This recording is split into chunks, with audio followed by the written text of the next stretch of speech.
Hello friends, வணக்கம். Welcome to சர்க்குணாஸ் சமையல்.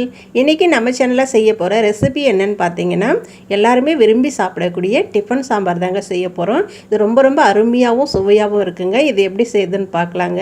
அதுக்கு முன்னாடி நம்ம சேனலை இப்போ தான் முதல் முறையாக பார்க்குறீங்கன்னா சப்ஸ்கிரைப் பண்ணுங்கள். அப்படியே பக்கத்தில் இருக்க பெல் பட்டன் அழுத்தி விடுங்க. இப்போ வாங்க எப்படி செய்யுதுன்னு பார்க்கலாம். முதல்ல ஒரு குக்கர் எடுத்து வச்சுக்கோங்க. அதில் 100 கிராம் துவரம்பருப்பு 2-3 முறை நல்லா கழுவி எடுத்துட்டு அதுக்கப்புறமா குக்கரில் சேர்த்துக்கோங்க. துவரம்பருப்பு சேர்த்துட்ட பிறகு ஒரு 3 டேபிள் ஸ்பூன் சிறுபருப்பு அதையும் 2-3 முறை நல்லா கழுவிட்டு அதையும் துவரம்பருப்போடவே சேர்த்துக்கோங்க.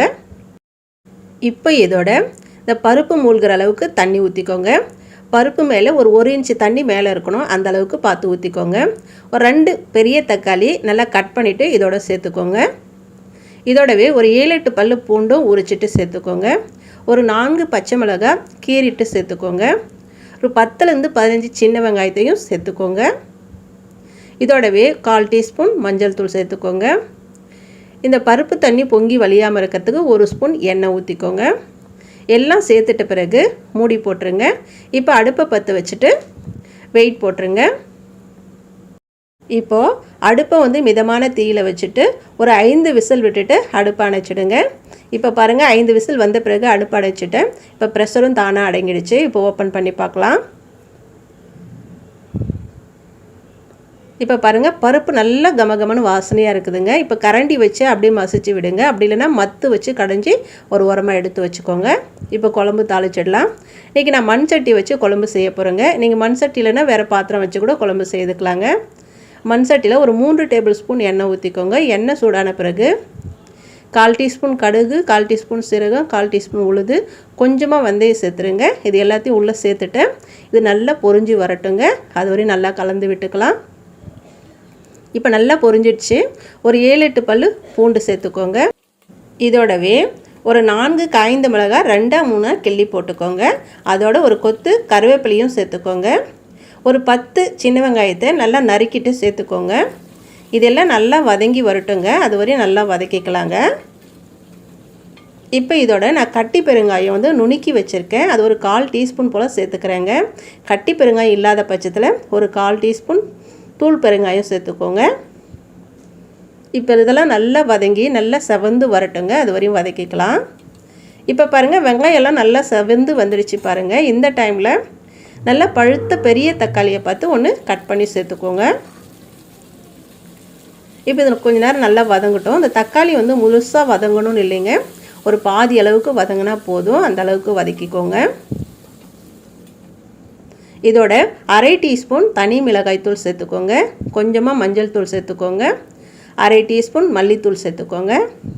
இந்த மசாலாவோட பச்சை வாசனைலாம் போகட்டுங்க. அது வரை நல்லா வதக்கிக்கலாம். இப்போ பாருங்கள், தக்காளி முழுசாக அப்படியே இருக்குது. பாதி அளவுக்கு தான் வதங்கியிருக்கு. இந்த டைமத்தில் நம்ம குழம்புக்கு தேவையான அளவு தண்ணி ஊற்றிக்கலாம். நான் 1 லிட்டர் தண்ணி ஊற்றிருக்கிறேங்க. இப்போது இந்த குழம்புக்கு தேவையான அளவு உப்பு சேர்த்துக்கலாங்க. உப்பு சேர்த்துட்டு ஒரு முறை நல்லா கலந்து விட்டுக்கோங்க. கலந்துட்ட பிறகு ஒரு கொதி வரட்டுங்க. அது வரையும் கொதிக்க விடலாம். இப்போ பார்த்தீங்கன்னா கொதிக்க ஆரம்பிச்சிருச்சு பாருங்கள். இந்த டைமில் பருப்பு உள்ளே சேர்த்துக்கலாம். நம்ம வேக வச்சு கடைஞ்சி வச்ச பருப்பை உள்ளே சேர்த்துக்கலாம். பருப்பு உள்ளே சேர்த்துட்ட பிறகு ஒரு முறை நல்லா கலந்து விட்டுக்கோங்க. இந்த டைமில் உப்பு காரம்லாம் கரெக்டாக இருக்கான்னு பார்த்து செக் பண்ணிக்கோங்க. பத்தலைன்னா இந்த டைமில் சேர்த்துக்கலாங்க. இந்த அளவுக்கு இருந்தால் கொதித்து வரும்போது சாம்பார் திக்காக நல்லா வந்துடுங்க. ஓரளவுக்கு தோசை இட்லியில் ஊற்றி சாப்பிட்ற அளவுக்கு கரெக்டாக இருக்கும். ஒரு 5-10 நிமிஷம் நல்லா கொதிக்க வச்சுக்கலாங்க. இப்போ பாருங்கள், ஒரு 5-10 நிமிஷம் நல்லா கொதிச்சிடுச்சு பாருங்கள். இந்த டைம் பாருங்கள் கரெக்டாக இருக்குது. இன்னும் ஆற குழம்பு திக்காகிடுங்க. பார்க்குறதுக்கு எவ்வளோ சூப்பராக இருக்குது பாருங்கள். நல்லா வாசனையாகவும் இருக்குது சாம்பார். இப்போ இன்னும் வாசனைக்காக ஒரு கைப்பிடி அளவு கொத்தமல்லியை நல்லா பொடியாக நறுக்கிட்டு உள்ளே சேர்த்துக்கோங்க. சேர்த்துட்ட பிறகு ஒரு முறை அப்படியே நல்லா கலந்து விட்டுடுங்க. இது பார்த்திங்கன்னா இட்லி தோசையோட நிறைய சாம்பார் ஊற்றி சாப்பிட்லாங்க. ரொம்ப சுவையாக அருமையாக இருக்குங்க. அதோட சாதத்தில் கூட ஊற்றி சாப்பிட்லாம், ரொம்ப நல்லா இருக்குங்க. எவ்வளோ சூப்பராக அருமையாக இருக்குது பாருங்கள். அவ்வளோதாங்க, சூப்பராக அருமையான சுவையில் டிஃபன் சாம்பார் அருமையாக தயாராகிடுச்சு பாருங்கள். இதே மாதிரி நீங்களும் செய்து பாருங்கள், கண்டிப்பாக உங்களுக்கும் பிடிக்கும். இந்த வீடியோ பிடிச்சதுன்னா சர்க்குணா சமையலுக்கு சப்ஸ்கிரைப் பண்ணுங்கள், மறக்காமல் லைக் பண்ணுங்கள், கமெண்ட் பண்ணுங்கள். அப்படியே பக்கத்தில் இருக்க பெல் பட்டனை அழுத்தி விடுங்க. தெரிஞ்சவங்களுக்கு நிறைய ஷேர் பண்ணுங்கள். நன்றி, வணக்கம்.